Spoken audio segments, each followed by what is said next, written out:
Welcome. Firstly, it is extremely important to say this one thing, that whatever it is that you are, that you seek for, that you desire, long, need to know, in whatever form, be it human, soul, spirit, truth, it is unteachable by another being. It's your game. It's all up to you. The only reason that what returns to try and, I don't like the word share, to expose the possibility of maybe another having this connection to something far more mystical and majestical than even the most imagined profound heaven,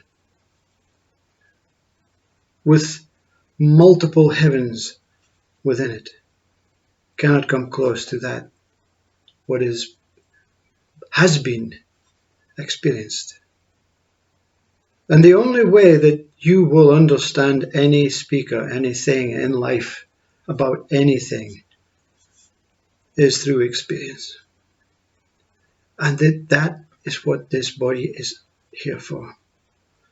The mind is a very balanced energy. When you don't want to know, it won't tell you. When you want to know, it will help you. See, it won't tell you. It will help you and take your hand to all the doors, like that game show. It's up to you which one. Which one do you want to knock on? So the mind is not responsible for the experience of all experience, of any experience. The mind only reveals the possibilities, that infinite experiences are available. And it is with an open heart and an open core that this speaker says, that's what you're here for.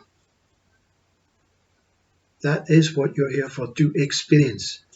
Not measure, not value, not judge. That's not your job. That's not even the mind's job. There is no job. There is no one wanting to know if the experience can be better the next time, or if there is a preferred experience. Every experience is the same. And it is the role of the one who has experienced that ultimate, and maybe not. Maybe there are even more profound experiences that is available once this human body is dispersed with. The job is to say that what this speaker experienced may not be your experience. Yours may be much more personal, much more intimate, much more curious, much more majestical, much more mysterious. But in fact, everything is the same. Something exists that is far more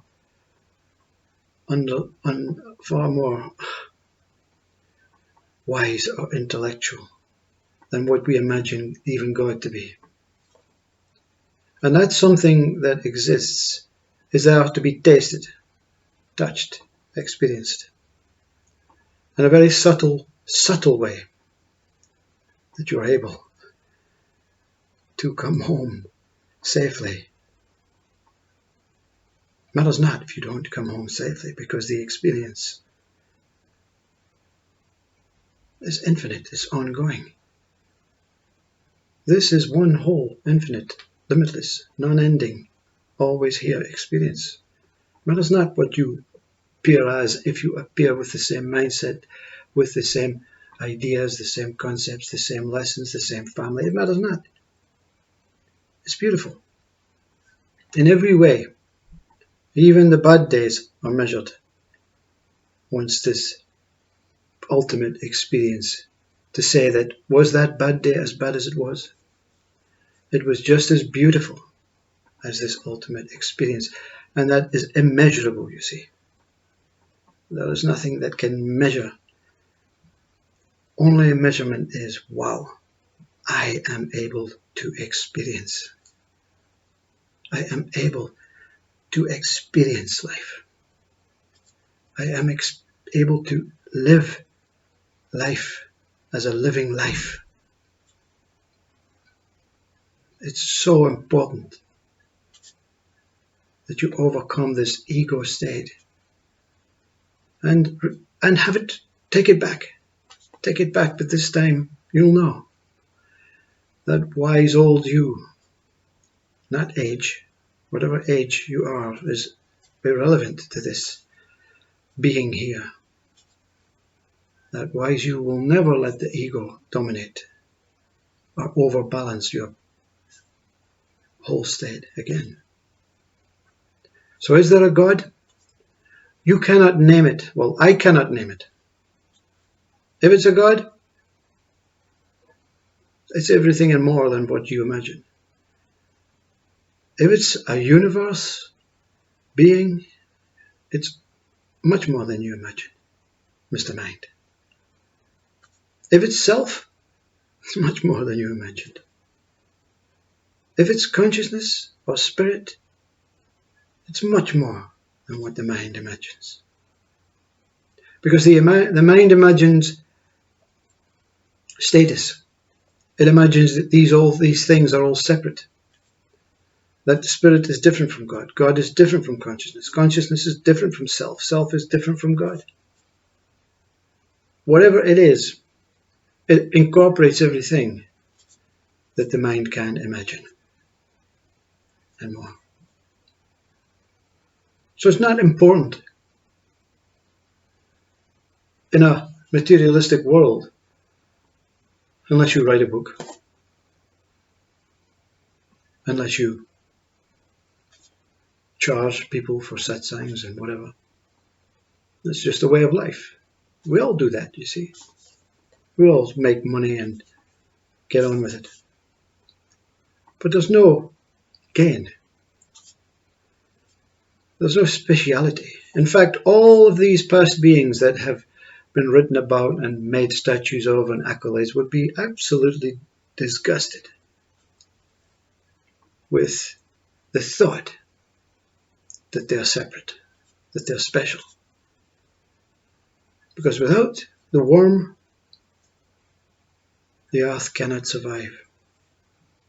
Without the earth, we cannot survive. But what we are before our earth being status has no understanding about survival or non-survival. Because what we are is simply flat line, moving in and out of life. Flat line being that pure, unconscious life that we move in and out of, consciously taking life from ourself as it. So a short video today, but whatever you seek can only be discovered and can only be known and can only be understood and can only be accepted and can only be shared in your unique godly way.